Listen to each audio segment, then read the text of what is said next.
ठाकुर जी विचार करते हैं अब इनसे बचा कैसे जाए।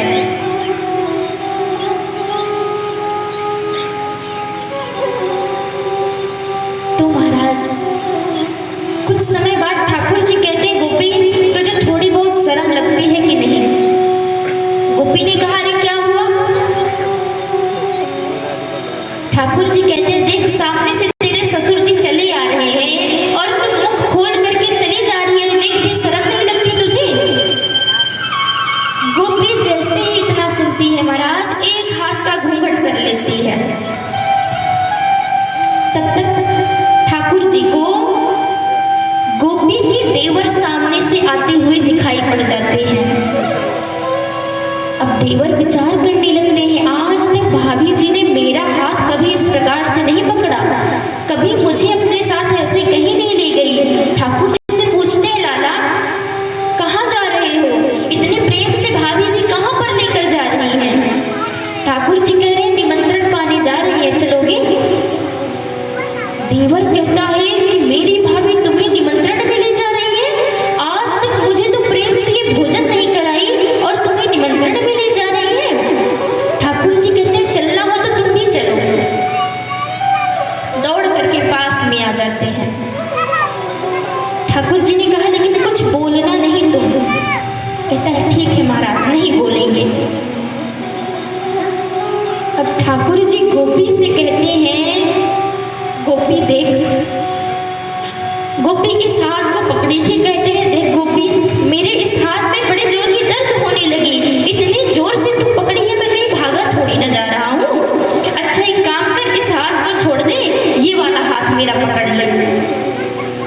गोपी ठाकुर जी की बातों को मान लेती है, इस हाथ को जैसे ही छोड़ती है, दूसरे हाथ को पकड़ने चलती है।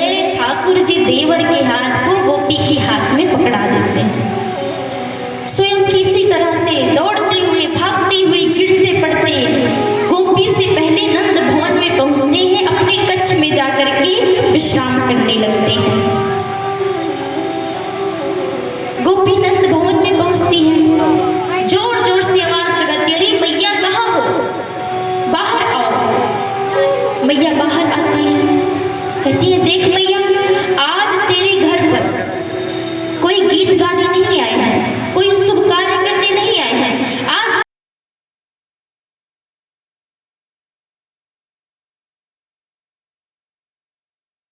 देखो, आज रंगे हाथों पकड़ करके लाई हूं।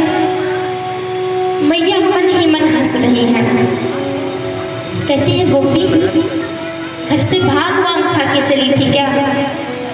निक अपना ये जो मोहरा है इसे खोल तो सही, ये पल्लू जो है इसे उठा तो सही।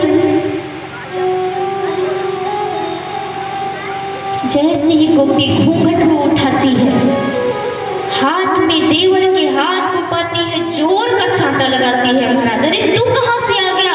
वहां से तो मैं ये मैया यशोदा के छोरे को पकड़ करके लाई थी, तू कहां से आ गया? मैया कहती है कि जब तुम्हें पूरा कंफर्म हो जाए, पूरा पता चल जाए कि मेरे ही छोरा को पकड़ करके ला रही हो, तभी आया करो।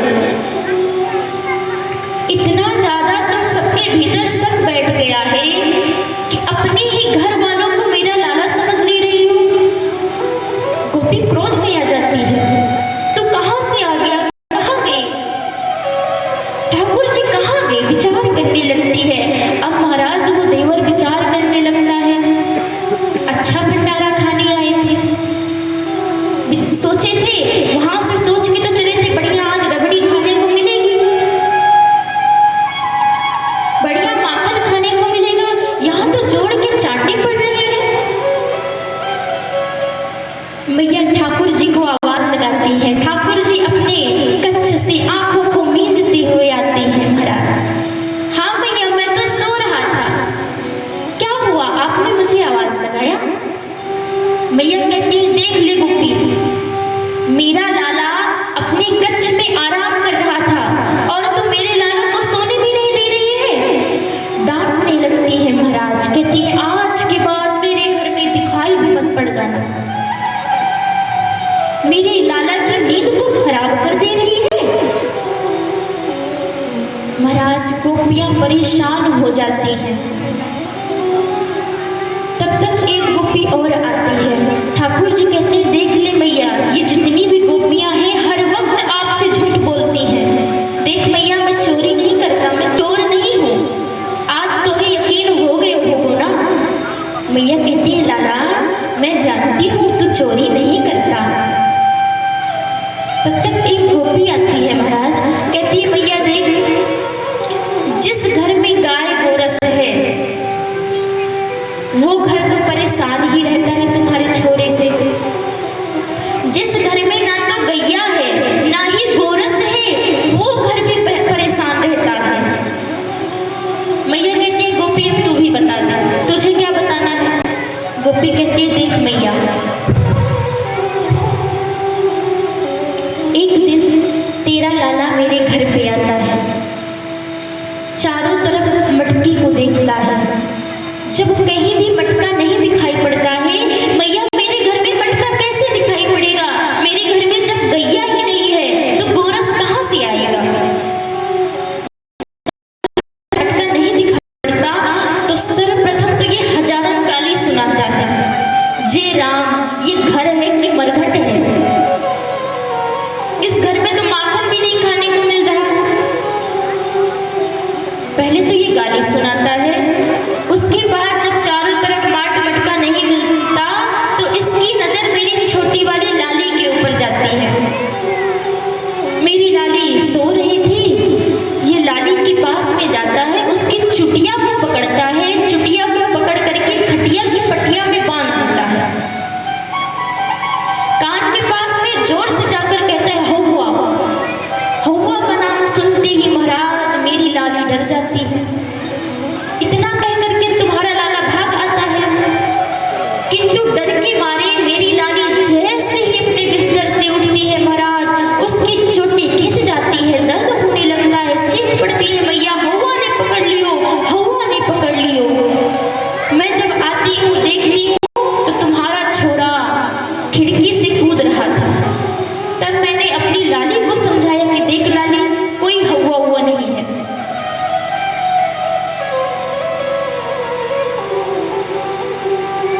ये जो नंद का छोरा है ना, आजकल यही हौवा बने डोल रहा है। मैया बताओ अब इसको हम क्या करें, इसका क्या करें।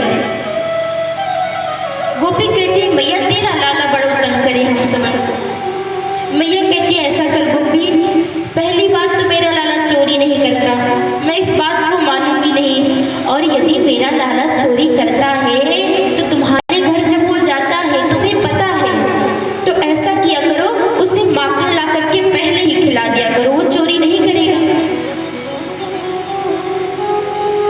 और थोड़ा ज्यादा माखन लेकर के आया करो जिससे इसका पेट अच्छे से भर जाए। गोपी कहती है मैया ये सब करके देख लिए हैं। अच्छा हाँ मैया, जब तेरे लाला को माखन ला करके खिलाओ तब वो कहता है कि अरे हम भिखमंगे थोड़ी ना है जो तुम्हारे यहाँ माखन खाने आए। जब हम कहते हैं लाला नहीं नहीं तू भिखमंगा नहीं है, बहुत बड़ो बाप को बेटो है, तुम्हारे घर में बहुत सारी गैया है गोरस है, तो ये बता तो हम सबन के घर में चोरी करने क्यों आता है। तब तुम्हारा लाला मैया बड़े जोर से हंसता है और हंस करके कहता है देख गोपी, चोरी के माल में जो स्वाद रहता है वो स्वाद ऐसे खाने में नहीं आता, इसलिए हम चोरी करते हैं। अब बता मैया हम क्या करें। इस प्रकार से महाराज गोपियां जब अपनी अपनी बातों को बताती हैं तो मैया किसी भी गोपी की बातों को नहीं मानती हैं। कहती हैं तुम सब चाहे जितना बता लो, चाहे जितना हमारे लाला को चोर कह लो, पर मैं तो नहीं मानने वाली कि मेरो लाला चोरी करता है। इस प्रकार से भगवान एक एक गोपियों के घर में जाते हैं और सभी गोपियों को सुख प्रदान करती हैं, माखन चोरी की लीला को करती हैं।